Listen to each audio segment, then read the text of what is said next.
Friends, स्वागत है आप सभी का मेरे इस चैनल कॉन्सेप्ट बाय आरडी में। तो आज हम लोग क्या डिस्कस करने वाले हैं? आज हम लोग केमिकल काइनेटिक्स यानी कि रासायनिक बलगतिकी के भाग नंबर 6 को डिस्कस करने वाले हैं। इसके पहले हम लोग 5 पार्ट तक डिस्कस कर चुके हैं, पार्ट 1, 2, 3, 4, 5। तो जिसने अभी तक भी नहीं देखा है पहले वो जाए डिस्क्रिप्शन में और उसके बाद देखना स्टार्ट करे। तो आज हम लोग क्या पढ़ने वाले? आज हम लोग जीरो ऑर्डर रिएक्शन यानी शून्य कोटि की अपक्रिया और प्रथम कोटि की अपक्रिया यानी फर्स्ट ऑर्डर रिएक्शन के लिए डेरिवेशन क्या करने वाले देखने वाले हैं। तो स्टार्ट करते हैं हम लोग जीरो ऑर्डर रिएक्शन से। स्टार्टिंग करते हैं हम लोग जीरो ऑर्डर रिएक्शन। तो जीरो ऑर्डर रिएक्शन के लिए अगर बात करें तो जीरो ऑर्डर रिएक्शन क्या होती है? Such type of reaction which order है जीरो, यानी कि ऐसी अभिक्रियाएं यानी जिनकी ऑर्डर यानी जो कोटि होती क्या होती है? जीरो होती है। यानी यहाँ पर n की वैल्यू जो होगी क्या होगी? जीरो। जहां पर n क्या रिप्रेजेंट कर रहा है? जीरो। n रिप्रेजेंट कर रहा है कि भाई ऑर्डर ऑफ रिएक्शन क्या होगी? यहाँ पर जीरो है तो शून्य कोटि की अपक्रिया हिंदी में बोलते हैं हम लोग। तो स्टार्ट करते हैं। तो हम लोग क्या करते हैं? सिंपल रिएक्शन लेते हैं, A gives B, A gives B। तो दो टाइम की बात करते हैं, एक टाइम की बात करते हैं t इक्वल टू 0 पे, एक बात करते हैं t इक्वल टू t पे। तो t इक्वल टू 0 पे जो हमारे पास कंसंट्रेशन है वो हमने मान लिया A0 है और यहाँ पर हमारे पास इसके पास क्या है? 0 है। अब जैसा कि अपने को पता है कि t इक्वल टू 0 पे जो हमारे पास इनिशियल कंसंट्रेशन A0 मान है, A0 हमारे पास हाईएस्ट कंसंट्रेशन है किसी भी रिएक्टेंट की। और उसके बाद हमारे पास अभी चूंकि रिएक्टेंट की highest concentration t equal to 0 पे है और प्रोडक्ट हमारे पास बना नहीं है, तो उस केस में हमारे पास क्या हो जाएगा? प्रोडक्ट कंसंट्रेशन 0 होगी। लेकिन धीरे धीरे क्या होगा कि जो हमारे पास रिएक्टेंट है वो कंज्यूम होता जाएगा और प्रोडक्ट बनता जाएगा। तो उस केस में क्या होगा? हमारे पास जो AT है इसको हम लोग AT बोल दे रहे हैं और इस AT की वैल्यू जो है वो A0 माइनस x है। AT की वैल्यू A0 माइनस x है और यहाँ पर x क्या हो रहा है? डिकम्पोज हो रहा है, यानी x क्या हो रहा है? कंज्यूम हो जा रहा है। x कंसंट्रेशन रिएक्टेंट की कम हो रही है जिसकी वजह से जो रिमेनिंग, ये मैटर बहुत करता है कि जो हमारे पास आया वो क्या है? Concentration, remaining concentration. ये इंपॉर्टेंट बात है कि भाई ये हमारे पास जो A0 माइनस x होता है रिमेनिंग कंसंट्रेशन होता है और यहाँ पर हमारे पास जो है वो x है। तो क्लियर हो गई होगी इतनी बात जो हमने बताई क्लियर हो गई। अब हम लोग बात करते हैं differential rate law, differential rate law. किस तरीके से हम लोग डिफरेंशियल रेट लॉ लिखेंगे जीरो ऑर्डर रिएक्शन के लिए? सबसे पहले हम लोग लिखते हैं रेट क्या होता है? रेट हम लोगों ने पढ़ा हुआ है change of any quantity with respect to time. तो इन दैट केस क्या होगा? हमारे पास जो रेट हो जाएगा क्या हो जाएगा? माइनस का डी कंसंट्रेशन ऑफ ए बटे dt। भाई यही तो होगा जो डिफरेंशियल रेट लॉ लिखेंगे, इसी तरीके लिखेंगे क्योंकि रिएक्टेंट की कंसंट्रेशन यहाँ पे a है और चूंकि यहाँ पर a है तो इसने हमने लिख दिया। अब बात करते हैं लोग सेकंड बात करते हैं रेट लॉ एक्सप्रेशन की। रेट लॉ एक्सप्रेशन, तो रेट लॉ एक्सप्रेशन किस तरीके से लिखते हैं हमने सिखाया पिछले लेक्चर्स में, आप लोग देख सकते हैं। तो R बराबर यानी जो रेट होता है क्या होता है? K इनटू रिएक्टेंट की कंसंट्रेशन उसकी पावर ऑर्डर। अब चूंकि ऑर्डर है हमारे पास 0 तो यहां से हम लोग ऑर्डर क्या लिख देंगे? 0 लिख देंगे। तो R बराबर यानी कि रेट जो होता है क्या होता है? वेलोसिटी कांस्टेंट इनटू रिएक्टेंट की कंसंट्रेशन उसकी पावर ऑर्डर। तो यहां से जो हमारे पास R हो जाएगा, चूंकि देखिए आपको पता होगा किसी भी पावर जो 0 होती है क्या होता है? 1 होता है। तो यहां से जो हमारे पास R है किसके बराबर आ जाएगा? K के इक्वल आ जाएगा। तो हम क्या मानेंगे? इसको इक्वेशन नंबर 1 मानेंगे और इसको इक्वेशन नंबर क्या मानेंगे? 2 मानेंगे। अब हम लोग क्या करेंगे? इनको आगे सॉल्व करने की ट्राई करेंगे। तो अब हम लोग क्या करेंगे? इक्वेशन फर्स्ट और सेकंड को क्या करेंगे? इक्वेट करेंगे। तो जैसे after equating first and second equation ना, equation first and second, after equating equation first and second. तो जैसे ही पहले और दूसरे बराबर करेंगे तो यहां से हमारे पास रेट है वो क्या है? माइनस का dA बटे dt बराबर यहां पर क्या हो जाएगा हमारे पास? K। अच्छा, ये चीज हमारे पास एक कंसर्न आया था कि भाई क्या एक ही चीज मतलब दो अलग अलग चीजों को हम लोग इक्वल कर सकते हैं? तो बिल्कुल कर सकते हैं। अगर एक कोई भी चीज एक ही चीज को रिप्रेजेंट कर रही है लेकिन तो उनको आपस में इक्वल किया जा सकता है। जिस तरीके से एक सवाल का जवाब एक ही होता है लेकिन उसके तरीके कई होते हैं, उसी तरीके से अगर कोई दो चीजों को अगर रिप्रेजेंट करने का तरीका ये है किसी एक चीज को, तो हम लोग आपस में इक्वल कर सकते हैं, कहीं कोई दिक्कत नहीं है। अब हम लोग क्या करेंगे? बोथ साइड इंटीग्रेट करेंगे। तो लिख देंगे integrating on both side, integrating on both side, यानी बोथ साइड हम लोग क्या करेंगे? इंटीग्रेशन करेंगे। इंटीग्रेशन आप लोगों को मैथ में पढ़ने को मिलेगा, तो वहां से आप इंटीग्रेशन जैसे करेंगे, हालांकि बहुत आसान है, हम लोग यहां समझेंगे। माइनस का dA बटे dt, d of a concentration of a equal to यहां पे dt हो जाएगा, यहां पे इंटीग्रेशन क्या करना पड़ेगा? K करना पड़ेगा। अब हम क्या करेंगे? दोनों तरफ dt से मल्टीप्लाई कराएंगे, यहां भी कराएंगे dt से मल्टीप्लाई, यहां भी कराएंगे। तो अगले स्टेप में हम लोग जैसे मल्टीप्लाई कराएंगे तो dA अपॉन dt इनटू में dt और बराबर भी क्या हो जाएगा? K into dt। तो यहां से क्या हो जाएगा? dt से dt क्या हो जाएगा? कैंसिल हो जाएगा, कहीं कोई दिक्कत नहीं है। तो यहां से इसके बाद हम लोग क्या करेंगे? माइनस क्या ले लेंगे बाहर और यहां से d हो जाएगा कंसंट्रेशन ऑफ a और यहां से हमारे पास क्या हो जाएगा? k, चूंकि कांस्टेंट है तो आपको पता होना चाहिए जो कांस्टेंट पार्ट होता है उसको हम लोग क्या कर लेते हैं? बाहर कर लेते हैं। तो k इनटू dt हो जाएगा। और यहां से एक बात समझना होगा कि हमको क्या करनी पड़ेगी? लिमिट लगानी पड़ेगी। अब लिमिट समझना बहुत जरूरी है, ध्यान से देखिएगा।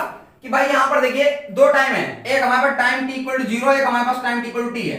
तो देखिए यहाँ पर जीरो और टी का मतलब क्या है, ये time t equal to zero को रिप्रेजेंट कर रहा है, ये time t equal to t को रिप्रेजेंट कर रहा है। तो टी इक्वल टू जीरो पे जो हमारे पास कंसंट्रेशन है कितनी है, वो ए नॉट है। तो यहाँ पे हमने क्या लिख दिया, ए नॉट लिख दिया, ठीक है। और जो हमारे पास टी इक्वल टू टी पे जो कंसंट्रेशन है वो हमारे पास क्या है, एटी है। किसी भी रिएक्टेंट की कंसंट्रेशन की बात कर रहे हैं, प्रोडक्ट की बात नहीं कर रहे हैं। तो यहाँ पे जो टी इक्वल टू जीरो पे कंसंट्रेशन ए नॉट है, टी इक्वल टू जीरो पे जो कंसंट्रेशन हमने क्या मान ली है, 80 मान ली है। अभी 80 के बाद हम 80 की वैल्यू बाद में रख देंगे, लेकिन फिलहाल हम 80 मान के चल रहे हैं। अब आपको बता दें कि जो हमारे पास डी होता है वो डिफरेंशिएशन को रिप्रेजेंट करता है, और ये जो साइन है वो इंटीग्रेशन को रिप्रेजेंट करता है। तो हम लोग क्या करेंगे, डिफरेंशिएशन और इंटीग्रेशन एक दूसरे के कट्टर दुश्मन होते हैं, तो एक दूसरे क्या कर देते हैं, कैंसिल आउट कर देते हैं। सिंपल सी बात समझिए कि डिफरेंशिएशन इंटीग्रेशन एक दूसरे को क्या होते हैं, कैंसिल आउट कर देते हैं। तो यहां से डी और इंटीग्रेशन हट जाएगा, सिंपल हमारे पास क्या बचेगा, ए बचेगा। भाई एक प्रकार से ये और ये आपस में हट गए, ए बचा हमारे पास, ये वाली क्वांटिटी बची। और यहां से जो हमारे पास मतलब लिमिट है वो ए नॉट और ए टी है, तो ये तुमको लिखना पड़ेगा। क्योंकि माइनस बाहर, तो माइनस में क्या ले रहा हूं, इधर ले रहा हूं, तो यहां से क्या हो जाएगा, माइनस इधर ले लिया। अच्छा यहां से ध्यान से देखिए, अगर आपको एक चीज बता देते हैं, यहाँ पर सेम चीज है कि डी से इंटीग्रेशन खा गया, तो केवल हमारे पास क्या बचा, टी बचा, और यहाँ से क्या हो जाएगा, जीरो से टी हो जाएगा। क्लियर है। अब आपको एक बात बताएं, ये लोअर लिमिट होती है, ऊपर अपर लिमिट होती है। तो लिमिट रखने का तरीका क्या होता है, upper limit minus lower limit. तो जैसा हम एक जगह क्या रखेंगे, एक बार एक की जगह 80 रखेंगे, एक बार एक की जगह upper limit minus lower limit. Lower limit क्या है, ए नॉट है, तो 80 माइनस ए नॉट बराबर यहां से क्या हो जाएगा, माइनस के इंटू में T minus zero. T minus zero क्यों कर रहे हैं, फिर वही बात, अपर माइनस लोअर, यानी upper limit minus lower limit. तो यहां से हम लोग सॉल्व करेंगे जैसे ही, तो क्या आ जाएगा, 80 minus a naught equal to क्या आ जाएगा, माइनस के टी। जीरो का मतलब नहीं है, यहां से क्या हो जाएगा हमारे पास, 80 minus a naught equal to minus k t हो जाएगा। और फाइनल जाके जो हमारे पास आ रहा है वो क्या आ रहा है, 80 equal to a naught minus का के टी, यानी ये चीज हमारे पास आके डेरिवेट हो रही है। क्या हमारे पास आया, 80 बराबर ए naught minus k T. Clear है यहां तक, तो ये चीज आपको समझ में आ गई। अब इसके आगे हम लोग आगे डिस्कस करने वाले हैं, तो आप लोग क्या कर लीजिए, स्क्रीनशॉट ले सकते हैं। सो हम लोग बात करेंगे यहां से 80 बराबर ए नॉट माइनस के टी, ये चीज हम लोग जान चुके हैं। तो इसको हम लोग क्या बोलते हैं, इसको हम लोग बोलते हैं integrated rate law for zero order reaction. Clear है बात। तो ये हमारे पास जो है integrated rate law for zero order reaction है, 80 बराबर ए नॉट माइनस के टी। हाँ समझ लेते हैं थोड़ा सा। 80 क्या है, 80 जो है वो at time t equal to t पे कंसंट्रेशन है किसी भी रिएक्टेंट की। ए नॉट जो है वो टी इक्वल टू जीरो पे किसी भी रिएक्टेंट की कंसंट्रेशन है। के चूंकि वेलोसिटी कांस्टेंट है और टी तो टाइम है ना। तो अब हम लोग यहाँ पर कुछ ग्राफ को हम लोग समझने वाले हैं, थोड़ा समझते हैं इस चीज को। तो हम लोग क्या करने वाले हैं, काम करने वाले हैं, y बराबर c प्लस mx। ये आप लोग ने अगर मैथ में देखा हो तो आप लोग बताओ, क्योंकि 12th के लिए भी काफी इंपॉर्टेंट है और जेईई नीट वालों के लिए बहुत ज्यादा। तो y बराबर c प्लस mx, ये आपको पता होगा, ग्राफ मैथ में ग्राफ को रिप्रेजेंट करने का तरीका होता है। अगर यहाँ पर हम लोग क्या कर लें, y को 80 से रिप्रेजेंट करते हैं और यहाँ से t को जो है x से रिप्रेजेंट करते हैं, तो हम लोग ग्राफ यहाँ पर प्लॉट करना चाहेंगे। और जो हमारे पास स्लोप है, वो स्लोप आपको दिख रहा होगा, स्लोप जो है क्या है हमारे पास, नेगेटिव, m बराबर माइनस के। साफ साफ हम लोग यहाँ पर कंपेयर करा पा रहे हैं कि m बराबर यानी जो स्लोप है वो माइनस का है, माइनस के है। अब माइनस में स्लोप होने का मतलब समझिए क्या होता है, माइनस का मतलब ये होता है, देखिए ग्राफ हम लोग किसके रिप्रेजेंट कर रहे हैं, 80 और t, यानी कि 80 क्या है समझ चुके हैं हम लोग, t इक्वल टू t पे जो है किसी भी रिएक्टेंट की कंसंट्रेशन है और t टाइम है। तो यहाँ पर जो हमारे पास स्लोप बनेगा क्या है, स्लोप नेगेटिव है, तो जो हमारे पास लाइन आएगी कुछ यूं आएगी इस तरीके से। अगर मान लीजिए स्लोप पॉजिटिव होता तो हमारे पास लाइन यूं जाती, अगर मान लीजिए स्लोप नेगेटिव तो यहाँ पर लाइन हमारे पास नहीं आएगी, क्योंकि स्लोप जब नेगेटिव होता है जो हमारे पास एंगल होता है, यानी जो पॉजिटिव एक्स एक्सिस है, यानी जो पॉजिटिव एक्स एक्सिस है, यहाँ पर चूंकि एक्स एक्सिस मानेंगे तो एक्स एक्सिस से जो बनने वाला एंगल है, अगर वो ऑब्ट्यूज एंगल है तो उस केस में जो स्लोप होता है नेगेटिव होता है। लेकिन जो पॉजिटिव एक्सिस से बनने वाला एंगल एक्यूट होता है, यानी 90 से कम होता है, तो उस केस में हमारे पास जो स्लोप होता है क्या होता है, पॉजिटिव होता है। ये चीज पता होनी चाहिए। तो यहाँ साफ साफ दिख रहा है थीटा की वैल्यू 90 से ज्यादा है, तो यहाँ से जो हमारे पास m की वैल्यू है वो क्या है, tan थीटा के बराबर, tan थीटा यहाँ पर किसके बराबर, माइनस का k। तो ये चीज क्लियर हो गई होगी। अब हम लोग थोड़ा समझते हैं। तो यहाँ पे हमारे पास दो कंडीशन लेंगे, एक हम लोग लेंगे t इक्वल टू 0 वाली और एक लेंगे हम लोग यहाँ पर 80। तो देखिए t इक्वल टू 0, अगर हम लोग क्या करें, देखो t इक्वल टू 0 पुट करें इस पूरी इक्वेशन में, तो जैसे t इक्वल टू 0 पुट करेंगे at t equal to 0, t equal to 0 पे ये चीज बराबर किसके हो जाएगी, 80 जो है किसके बराबर हो जाएगा, a 0 के बराबर हो जाएगा। समझ रहे हैं ना बात को, ये पूरा टर्म 0 हो जाएगा, तो t इक्वल टू 0 पे 80 a 0 बराबर हो जाएगा। अब ये कौन सा पॉइंट होगा जहां पर हम लोग को देखना होगा, तो ये वो पॉइंट है जहां पर 80 0 है ना, यहाँ पर ये वो पॉइंट है जहां पर 80 0 है। तो हम लोग क्या करेंगे, 80 को क्या कर देंगे, 0 कर देंगे। तो 80 को जैसे 0 करा, यानी ये वाला टर्म 0 हो गया, तो उस केस में हमारे पास क्या आ गया, a naught minus k t equal to 0। A naught minus k t equal to zero यहाँ पर, क्योंकि चूंकि ये देखिए ग्राफ जो है नीचे आ रहा है, अभी टी इक्वल टू जीरो पे हमारे पास जो graph t equal to zero पे जो हमारे पास ए टी की वैल्यू किसके बराबर है, इसकी वैल्यू जो है हमारे पास ए नॉट के बराबर है, यानी यहां से लेकर यहां तक की जो डिस्टेंस है, यानी जो हमारे पास यहाँ पर कंसंट्रेशन को रिप्रेजेंट करने का जो तरीका है यहाँ से यहाँ तक ए नॉट है। अब ए टी जीरो हो जाएगा तो यहाँ पर ए naught minus k T zero हो जाएगा, यानी माइनस वाली चीज उधर जाके क्या हो जाएगी, प्लस हो जाएगी, तो जो हमारे पास टी की वैल्यू आ जाएगी क्या हो जाएगी, a naught minus a naught by k. यानी हमको यहाँ से पता चल गया कि जो इसके कोऑर्डिनेट होंगे, कोऑर्डिनेट क्या होंगे, कोऑर्डिनेट कैसे लिखा जाता है, एक्स एक्सिस पहले लिखा जाता है, वाई एक्सिस बाद में लिखा जाता है। तो यहाँ चूंकि एक्स एक्सिस है टी, तो यहाँ से क्या हो जाएगा ए नॉट बाई के, चूंकि वाई एक्सिस क्या था, 80 था, तो क्या हो जाएगा, जीरो हो जाएगा। यहाँ पे हमारे पास जो इसकी y कोऑर्डिनेट इसकी बात करें, इसका कोऑर्डिनेट क्या हो जाएगा, तो t इक्वल टू 0 और यहाँ से हमारे पास क्या हो जाएगा a नॉट। तो ये हमने पूरा डिस्कशन किया है पूरा अच्छे से कि भाई किस तरीके से हम लोग ग्राफ को रिप्रेजेंट करते हैं अच्छे से, है ना। तो आई थिंक ये सब कुछ समझ में आ गया होगा। अब हम लोग थोड़ा आगे बात करेंगे, हाफ लाइफ के बारे में बात करेंगे, जीरो ऑर्डर रिएक्शन में हाफ लाइफ के क्या क्या रोल होता है, इसको हम लोग डिस्कस करते हैं। तो स्क्रीनशॉट ले सकते हैं आप। सो अब हम लोग बात करेंगे हाफ लाइफ के बारे में। तो बेसिकली हाफ लाइफ क्या होता है, हाफ लाइफ, हालांकि हम लोग हाफ लाइफ को अलग से पढ़ेंगे, लेकिन फिर भी हमको हाफ लाइफ के बारे में थोड़ी बहुत जानकारी होनी चाहिए। तो t equal to t half life वो टाइम होता है जब रिएक्टेंट की कंसंट्रेशन क्या हो जाती है, आधी हो जाती है। क्या बोला हमने, रिएक्टेंट की concentration at t equal to t half पे आधी हो जाती है। यानी कि सपोज करिए, मान लीजिए कोई चीज, सपोज करिए 1 किलो मेरे पास केक था, और एक ऐसा टाइम आया कि वो केक खाते खाते लोगों ने आधा किलो बचाया। तो जो आधा किलो जो टाइम है, जितना टाइम लगा वो आधा किलो बचने में, वही टाइम जो है हाफ लाइफ कहलाता है इन दैट केस। तो यानी कि हम लोग क्या बात करें, दो टाइम बात करेंगे। देखो t इक्वल टू जीरो पे जो हमारे पास कंसंट्रेशन होती है वो क्या होती है, a t equal to a naught होती है। भाई t इक्वल टू जीरो पे तो पूरी कंसंट्रेशन होती है ना हमारे पास, इनिशियल पूरी होती है, मैक्सिमम होती है। लेकिन at t equal to t half पे क्या हो रहा है, हाफ पे यही तो बोल रहे हैं, जो इनिशियल कंसंट्रेशन है उसकी आधी कर दो। यानी कि अगर 1 किलो केक था तो आधा हो गया है, समझ रहे हैं बात को। यानी ऐसा टाइम जब रिएक्टेंट की कंसंट्रेशन आधी हो जा रही है, तो बस खत्म हो गया कहानी। यानी कि हम लोग क्या करेंगे, वो इक्वेशन लगाएंगे हम लोग जो पीछे पढ़ के हैं, a t equal to a naught minus k t. अभी यही जो हम लोगों ने डेरिवेट किया था, a t equal to a naught minus k t. तो हम लोग क्या करेंगे, जहां t वहां t हाफ पुट करेंगे, जहां a t वहां a नॉट बाई 2 पुट करेंगे। तो यहां से क्या हो जाएगा, a नॉट बाई 2 बराबर a naught minus k into t half. Clear है बात। तो यहां सॉल्व जैसे करेंगे, जैसे सॉल्व करेंगे तो हम लोग क्या करेंगे, देखिए माइनस वाली चीज कैंसिल हो जाएगी, plus k into t half बराबर a naught minus a not by 2। तो यहां जैसे सॉल्व करेंगे तो क्या आ जाएगा, बेसिकली kt हाफ बराबर a नॉट बाई 2। क्लियर है बात, समझ में आ रही। यहां से हमने कैलकुलेशन करी और कुछ भी नहीं है। तो यहां से हम अगर आप लोग निकालेंगे तो यहां से t हाफ की वैल्यू कितनी आ जाएगी, a नॉट बाई 2k। क्या आ जाएगी, a नॉट बाई 2 का यहां से t हाफ की वैल्यू आ जाएगी। ध्यान से देखिए, जो बट k इनटू है बटे में आ जाएगा। यानी ये चीज आपको ध्यान रखनी होगी, और एक ये चीज ध्यान रखनी होगी, ये दोनों चीज आपको ध्यान रखनी है। ये हम लोग हाफ लाइफ के लिए सिंपल डेरिवेशन किया था शुरुआत में, और ये हम लोगों ने हाफ लाइफ के लिए सॉल्व किया है। तो आप ध्यान से देखिए, कुछ दिख रहा होगा कि जो हमारी हाफ लाइफ है वो इनिशियल कंसंट्रेशन की पावर के डायरेक्टली प्रोपोर्शनल है। अगर हम बटे 2k को कांस्टेंट माने तो यहां से हम लोग एक चीज बोल सकते हैं कि जो t हाफ है वो डायरेक्टली प्रोपोर्शनल है किसके, एक a नॉट के ऊपर। क्लियर है, a नॉट के ऊपर डायरेक्टली प्रोपोर्शनल है। भाई प्रोपोर्शनलिटी साइन तब आता है जब बराबर और कांस्टेंट जो पार्ट होता है उसको कन्वर्ट हो जाता है प्रोपोर्शनल में, कन्वर्ट हो जाता है। यानी यहां से एक लाइन लिख सकते हैं, half life for zero order reaction, for zero order reaction is directly proportional to the initial concentration of reactant। Clear है बात। तो यहां से हमने डिस्कस कर लिया पूरा कि भाई किस तरीके से हाफ लाइफ क्या होता है, ये पूरा हमने डिस्कस कर लिया। आप स्क्रीनशॉट ले सकते हैं। सो अब हम लोग बात करेंगे फर्स्ट ऑर्डर रिएक्शन के बारे में ना, पूरा जीरो ऑर्डर रिएक्शन के बारे में हम लोगों ने अच्छे से पढ़ लिया। बात करते हैं फर्स्ट ऑर्डर रिएक्शन, यानी कि प्रथम कोटि की अपक्रिया के लिए। अब देखिए प्रथम कोटि की अपक्रिया इंपॉर्टेंट भी है और कठिन भी थोड़ा सा, है ना। तो इसको समझने ध्यान समझिएगा, पूरा जो कंसंट्रेशन आपका बोर्ड पे होना चाहिए। तो बेसिकली ऐसी रिएक्शन जिसकी ऑर्डर क्या हो, 1 हो, है ना, n इक्वल टू 1। तो वहां पे जो पीछे हम लोगों ने पढ़ा था जीरो ऑर्डर रिएक्शन पढ़ा था। अब यहाँ पे जो हम लोग पढ़ रहे हैं फर्स्ट ऑर्डर रिएक्शन पढ़ रहे हैं, इस केस में n की वैल्यू कितनी होगी, 1 होगी। तो शुरुआत हम लोग वहीं से करेंगे। अगर मान लीजिए A गिव्स B है, हमारे पास रिएक्टेंट A से प्रोडक्ट B बनना है, तो इस दो चीजों में बात करते हैं t इक्वल टू 0 पे, बात करते हैं t इक्वल टू t पे। तो t इक्वल टू 0 पे हमारे पास जो कंसंट्रेशन है वो हमारे पास a नॉट थी, और यहाँ पर प्रोडक्ट बना नहीं है तो 0 होगा। यहाँ पर हमने at मान लिया, at की वैल्यू अपन लोग जानते हैं a नॉट माइनस x है, और यहाँ से क्या हो जाएगा हमारे पास x हो जाएगा, कहीं कोई दिक्कत नहीं है। अब हम लोगों ने बात की थी डिफरेंशियल रेट लॉ की, तो सेम है, बिल्कुल सेम प्रोसेस है, थोड़ा सा अलग है बस। और डिफरेंशियल रेट लॉ तो डिफरेंशियल रेट लॉ क्या हो जाएगा, आर बराबर बिल्कुल सेम चीज माइनस का D A by D T, इसमें भी कोई दिक्कत नहीं है।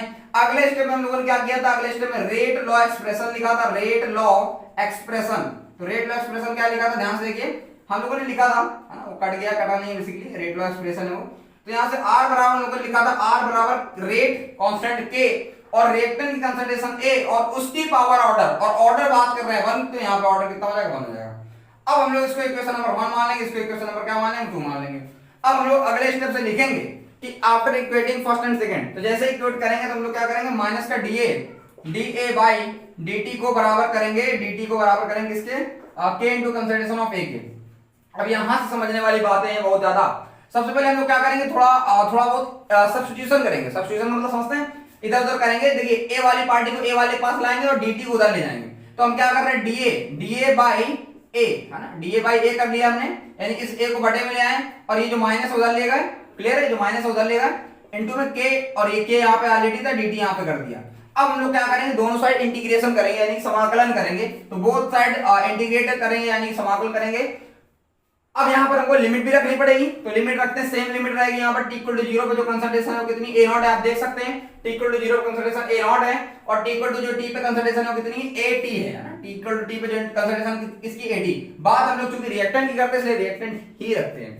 अब हम लोग थोड़ा सा इंटीग्रेशन समझना होगा, तो इंटीग्रेशन थोड़ा वो समझते हैं कि भाई dt, देखिए d से तो इंटीग्रेशन खा जाएगा, कहीं कोई दिक्कत नहीं है, यानी d से इंटीग्रेशन खत्म हो जाएगा। एक बात बता दें आपको, जैसे कि मान लीजिए अगर कोई चीज ऐसी लिखी होती है 1/x, अगर यहाँ पर 1/x होता है ना, और dx 1/dx होता है, तो उसका जो इंटीग्रेशन होता है क्या होता है, log x होता है। क्या बोला हमने, फिर से एक बार बोलते हैं, 1/x dx अगर होता है तो उसका इंटीग्रेशन यानी समाकलन जो होता है log x होता है। तो ध्यान से देखिए, एक प्रकार से वही है। अगर हम लोग क्या देखें, dA/a, अगर हम a को x मान लें, जो रिएक्टेंट a है, कंसंट्रेशन जिसकी a है, तो उसको अगर हम x मान ले तो एक प्रकार से क्या लिखा हुआ है, dx/x लिखा हुआ है, और उसकी जगह हम लोग क्या लिख सकते हैं, log x। तो यहाँ पर हम लोग क्या लिख सकते हैं, इस पूरी क्वांटिटी को हटा के log a लिख सकते हैं, लेकिन log नहीं लिखेंगे, यहाँ पर एक्चुअली हमको ln लिखना पड़ेगा, ln। अब ln और log में क्या डिफरेंस होता है ये समझना बहुत जरूरी। फिलहाल हम यहाँ पे लिख देते हैं ln a, और चूंकि इसकी जो रिएक्टेंट यहाँ पर जो लिमिट है वो क्या है हमारे पास, a नॉट, है ना, a नॉट से 80, a नॉट से 80, यहाँ से ln है हमारे पास, और यहाँ से क्या हो जाएगा माइनस के। अब देखिए d से इंटीग्रेशन खत्म हो जाएगा, तो यहाँ से क्या बचेगा t, ठीक है, kt माइनस 0 हो जाएगा, यहाँ से पूरा लिख देते हैं t माइनस 0, और यहाँ से क्या हो जाएगा माइनस का k इंटू टी, और यहाँ से क्या हो जाएगा ln। अब देखिए upper limit minus lower limit रखते हैं, अपर लिमिट ये, लोअर लिमिट ये, तो यहाँ से क्या करेंगे 80 लिखेंगे, देन यहाँ पे क्या लिखेंगे माइनस का a नॉट लिखेंगे, ln 80, है ना, यहाँ से गलती करी हमने, ln 80 minus ln a not होगा, ln 80 minus ln a not, यानी कि upper limit minus lower limit. Lower limit क्या है, यहाँ a है, वहां क्या रखना है, a नॉट रखना है। यहां तक हम समझ पहुंच गए। अब हम थोड़ा बताते हैं, अब एक चीज बताते हैं आपको, ln एक ऐसा लॉग होता है जिसका बेस क्या होता है, e होता है। ln एक ऐसा लॉग जिसका बेस e होता है। तो अगर आपको क्या करना है, ln को लॉग में कन्वर्ट करना है, तो क्या करेंगे आप क्या करेंगे 2.303 से मल्टीप्लाई करा देंगे, है ना। अगर ln x to the base e है तो हम लोग क्या कर देंगे 2.303 into log x to the base 10, यानी कि अगर जिसका बेस e है और जिसका बेस 10 है तो उनमें जो रिलेशन होता है वो ये होता है, यानी इस पर्टिकुलर चीज की जगह हम लोग इतनी चीज रख सकते हैं। लेकिन फिलहाल हम आपको बता दें, यहां से हम लोग एक चीज लिख सकते हैं, देखिए आपने log की प्रॉपर्टी पढ़ी हो, log m minus log n, तो जो basically log m minus log n होता है, मैं यहाँ पे लिख दे रहा हूं ऊपर थोड़ा सा, log m minus log n जो होता है वो क्या होता है, log m अपॉन n होता है। ये मैथ की सारी प्रॉपर्टीज होती है लॉग की, ये आपको पता होना चाहिए, अगर नहीं पता तो याद ध्यान दीजिए। log m minus log n जो होता है क्या होता है, log m अपॉन n होता है, यानी एक प्रकार से m है ये n है, यानी यहाँ हम लिख सकते हैं ln 80 बटे a नॉट इक्वल टू क्या हो जाएगा माइनस का kt, ठीक है, ln 80 बटे a naught equal to minus kt हो जाएगा। अब आपको पता होगा यहाँ इसका बेस क्या है, e है, ln एक ऐसा लॉग जिसका बेस e होता है। अब हम लोग क्या करेंगे, दोनों तरफ दोनों को e की पावर में चढ़ा देंगे, दोनों को e की पावर में चढ़ा देंगे। ऐसे चढ़ाएंगे, देखिए e की पावर कर देंगे ऐसे, ln e 80 upon a not, ठीक है, बराबर यहाँ से हो जाएगा e पावर माइनस kt। यानी हमने क्या करा है, ध्यान देखिए, अगर इसको छुपा ले तो ये चीज यही लिखी है, हमने e की पावर में चढ़ा दिया। इससे फायदा क्या हुआ, इससे फायदा ये जो पूरी क्वांटिटी 1 हो जाएगी, यानी आपको पता होना चाहिए e log e जो होता है क्या होता है 1 होता है। अगर e की पावर में log e है तो क्या हो जाता है 1 हो जाता है, यानी इतनी पूरी क्वांटिटी हट गई, हमारे पास क्या बचा, ये वाला टर्म बचा और ये वाला टर्म बचा, यानी 80 upon a naught equal to क्या हो जाएगा e की पावर माइनस kt, क्लियर है। और यहां से हमको फाइनल जाके जो मिल रहा है वो हमें मिल रहा है 80 बराबर, यहां मैं लिख दे रहा हूं यहाँ पे ए टी बराबर ए नॉट ई की पावर माइनस का के टी। क्लियर है बात? तो यहां पे हमें प्रूवमेंट मिल चुकी है A T upon A not बराबर ए की पावर माइनस के टी। जो डिवाइड में है वहां पर जाकर क्या हो गया, इनटू हो गया। तो आई थिंक यहां तक आपको क्लियर होगा। अच्छे से एक बार समराइज करिए, रिवाइज करिए और इसका स्क्रीनशॉट लीजिए। अब आप आगे बात करते हैं। अब हम लोग आगे बात करेंगे, जैसे कि हम लोगों ने क्या निकाल लिया, ln at minus ln a naught बराबर का माइनस का kt। यही हम लोगों ने अभी डेरिवेट किया। तो अब इसी के आगे थोड़ा सा एक फॉर्मूला बनता है फर्स्ट ऑर्डर रिएक्शन के लिए, वो हमारे लिए बहुत इंपॉर्टेंट है। हमारे क्वेश्चन के थ्रू हम लोग जो क्वेश्चन डिस्कस करेंगे उसके लिए बहुत ज्यादा इंपॉर्टेंट है। एक डिस्कशन यहाँ पे भी करेंगे। सबसे पहले यहाँ पर प्रॉपर्टी लग रही है ln, यहाँ से लिख दे रहे हैं एक बार फिर से हम लोग। log m minus log n जो होता है क्या होता है, log m अपॉन n होता है ना। log m minus log n जो होता है log m अपॉन n होता है। यानी कि ln है तो कोई दिक्कत नहीं, ln हो जाएगा। ln at upon ln a not मतलब at अपॉन a नॉट बराबर क्या हो जाएगा, माइनस का kt। अब जैसा कि मैंने बोला अभी लिखा था कि भाई ln एक ऐसा log होता है जिसका बेस की होता है, और अगर हमको उसको ऐसे log में कन्वर्ट करना है जिसका बेस क्या होता है, 10 होता है। ठीक है, ln एक ऐसा log होता है जिसका बेस की होता है, और अगर हमको उस बेस में कन्वर्ट करना है जिसका बेस 10 होता है, 2.303 से मल्टीप्लाई हो जाता है। इसका मतलब हम लोग क्या करेंगे, इसको हम लोग ln को log लिखेंगे। तो यानी कि log लिखने के लिए आपको क्या मल्टीप्लाई करना पड़ेगा, 2.303 log at upon a naught बराबर माइनस का kt। क्लियर है? 2.303 log at बटे a naught equal to minus का kt हो जाएगा। अब इसका मतलब क्या है, इसका मतलब ये सिंपल सी बात ये है कि जो हमारे पास, अगर देखिए एक बात समझिए, अगर इस माइनस को हम लोग प्लस करना चाहते हैं, इस माइनस को सबसे पहले हम इधर लेके आएंगे। लाजिस फायदा क्या होगा, ध्यान देखिएगा। 2.303 कर दिया यहाँ पे, और ये जो माइनस है ये log के साथ ले रहे हैं, log at बटे a नॉट बराबर यहाँ से क्या हो जाएगा, kt हो जाएगा। बहुत इंपॉर्टेंट, यहाँ से एक log की प्रॉपर्टी और लगेगी जो हम यहाँ पे लिख रहे हैं। log m की पावर n जो होता है वो क्या होता है, n log m होता है। ये एक प्रॉपर्टी आपको और ध्यान रखनी होगी। log की चूंकि बहुत 3 प्रॉपर्टी सबसे ज्यादा मेन होती है, मेजर इंपॉर्टेंट होती है, वो हम लोग को पता होना चाहिए। तो हम लोग क्या करेंगे, इसको हम लोग क्या करेंगे, एक प्रकार से -1। सबसे पहले हमने क्या किया, माइनस को यहाँ पे लेके आए। अब ध्यान देखिए, इसको n मानिए, इसको log है और ये पूरी क्वांटिटी को m मानिए, यानी n log m, ये पूरी क्वांटिटी क्या है, m है। तो n log m क्या होता है, log m की पावर n, यानी जो -1 खसक जाएगा ऊपर, यानी इसका मतलब क्या हो जाएगा, 2.303 log at upon a not की पावर हो जाएगा माइनस का 1 और बराबर में हो जाएगा kt। अब आपको पता होगा इतना तो कि अगर पावर माइनस होती है उसको अगर प्लस करना है तो जो हम लोग को ये जो हमको गिवन होता है वो हम लोग क्या करते हैं, उसको रिवर्स कर देते हैं। तो यानी कि हम लोग को फाइनल जाके यहाँ मिल रहा हुआ है, यहाँ पे मैं लिख रहा हूँ, यहाँ से मैं लिख रहा हूँ 2.303 log at बटे a naught, at upon a naught equal to क्या हो जाएगा, kt हो जाएगा। क्लियर है यहाँ तक? सॉरी, a नॉट ऊपर हो जाएगा और at नीचे हो जाएगा। a नॉट ऊपर हो जाएगा, at नीचे हो जाएगा। क्यों? क्योंकि पावर माइनस है तो माइनस को हम लोग क्या करना पड़ेगा, प्लस करना पड़ेगा। अब आगे हम लोग क्या करते हैं, आगे हम लोग क्या करते हैं, t k बराबर क्या हो जाएगा, 2.303 log a नॉट बटे at, और यहाँ से क्या हो जाएगा, जो k जो t इनटू में था कहाँ आ जाएगा, डिवाइड में। तो फाइनल जाके हमको प्रूविंग मिलती हुई एक ये कि जो k होता है उसकी वैल्यू होती है 2.303 बटे t log a नॉट बटे at। तो यहां तक हम लोग ये फॉर्मूला बहुत इंपॉर्टेंट है, हम लोग डिस्कस कर चुके हैं। अब हम लोग इसके ग्राफिकल रिप्रेजेंटेशन के थ्रू जाएंगे, और इसके बाद ये जो हमारे पास जीरो ऑर्डर रिएक्शन और फर्स्ट ऑर्डर रिएक्शन है क्या हो जाएगा, खत्म हो जाएगा, और इसके एग्जांपल डिस्कस करेंगे। तो आप स्क्रीनशॉट ले सकते हैं।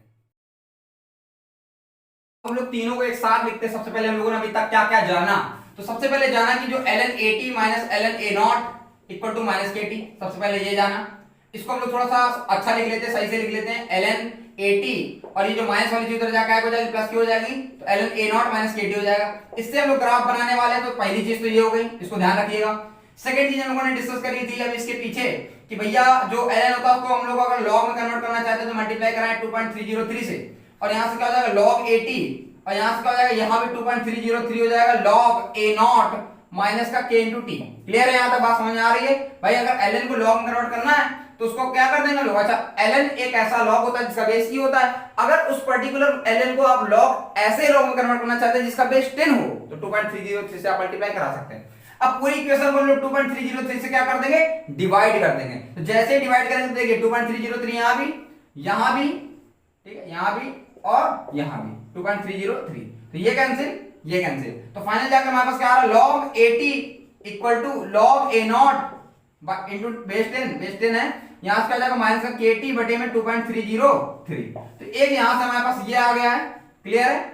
और एक चीज हम लोगों ने अभी एक और चीज डिस्कस करी, क्या कि जो हमारे पास k है, k क्या होता है, k की वैल्यू आई 2.303 बटे t log at बटे a naught to the base 10। इतनी चीजें हम लोगों ने क्या कर ली है, अभी तक डेरिवेट कर ली है। अब हमारे पास अब हम इसके बाद बस डिस्कस करने वाले ग्राफ को। ग्राफ बहुत इंपॉर्टेंट है, तो एक बार हम ये लिखेंगे, फिर उसके बाद उसका ग्राफ, ये लिखेंगे उसका ग्राफ, और जिस तरीके से जो होता है उसका ग्राफ हम लोग डिस्कस करते हैं। एक बार इसका भी स्क्रीनशॉट आप ले।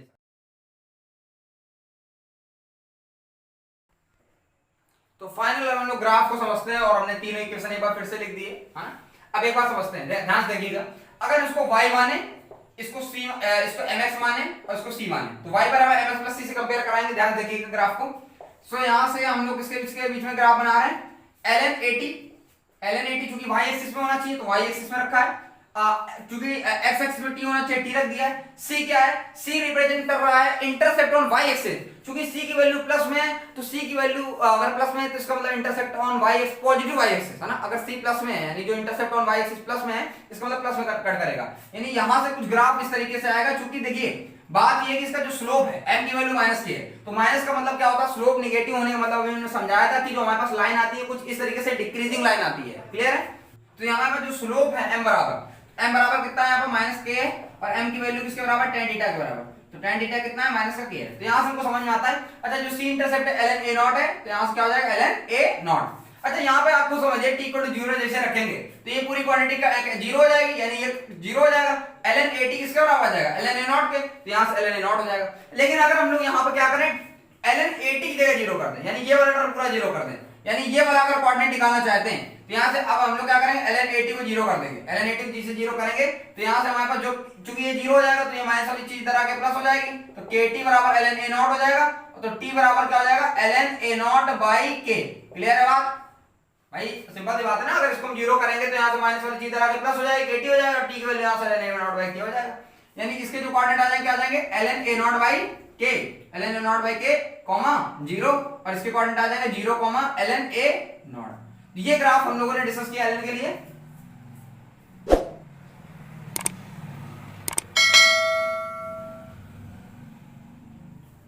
अब हम लोग जो ग्राफ डिस्कस करने जा रहे हैं वो डिस्कस करने जा रहे हैं ये ln log 80 to the base 10, इस तरीके से वाला। इसमें भी कुछ खास दिक्कत नहीं है, बहुत आसानी से हम लोग इसका ग्राफ बना सकते हैं। देखिए log 80 टू द बेस 10, और यहां से हमारे पास जो टाइम है t है ना, तो यहां से जैसे ग्राफ बनाएंगे तो क्या हो जाएगा, ग्राफ इसका भी डिक्रीजिंग आएगा।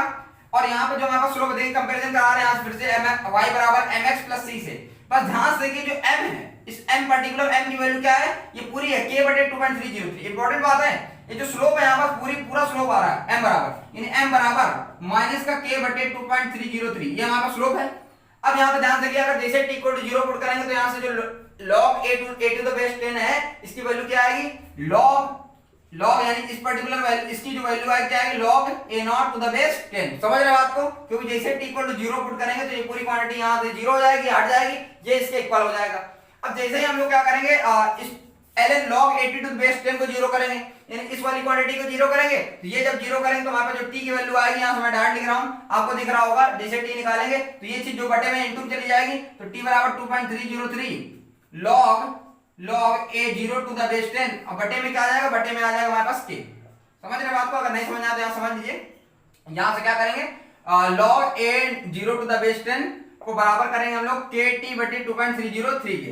तो यहाँ ध्यान रखिए, अगर हम लोग t निकालना चाहते हैं तो ये चीज इनटू में चली जाएगी, और ये चीज कहाँ आ जाएगी, डिवाइड बाई, हमने कर दिया है। t बराबर कितना आ गया है, t बराबर 2.303 अब log a नॉट बटे टू द बेस 10 बटे के, हमें साफ साफ लिख दे रहे हैं, थोड़ा सा साफ साफ लिख देते हैं। यहाँ से हमारे पास 2.303 log a 0 to the base 10, और यहाँ से क्या आ जाएगा हमारे पास, ये हमारे पास बटे में आ जाएगा t, ठीक, सॉरी k।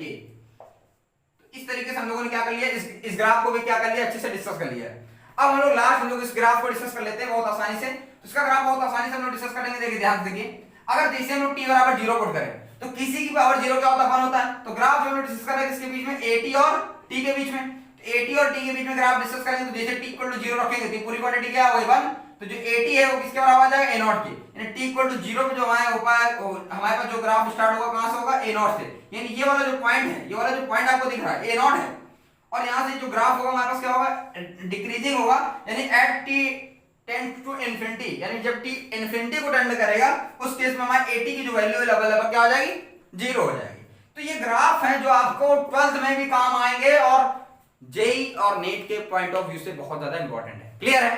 तो आई थिंक आपको ये कॉन्सेप्ट क्लियर होंगे, तो एक बार आप इसका स्क्रीनशॉट ले सकते हैं। सो आज के इस लेक्चर में हम लोगों ने क्या डिस्कस किया? देखिए इस लेक्चर में हम लोगों ने zero order reaction, first order reaction, इन सारी चीजों को अच्छे से डिस्कस किया। सोन कोड की अपक्रिया के पूरे डेरिवेशन पे गए, प्रथम कोड की अपक्रिया के डेरिवेशन पे गए।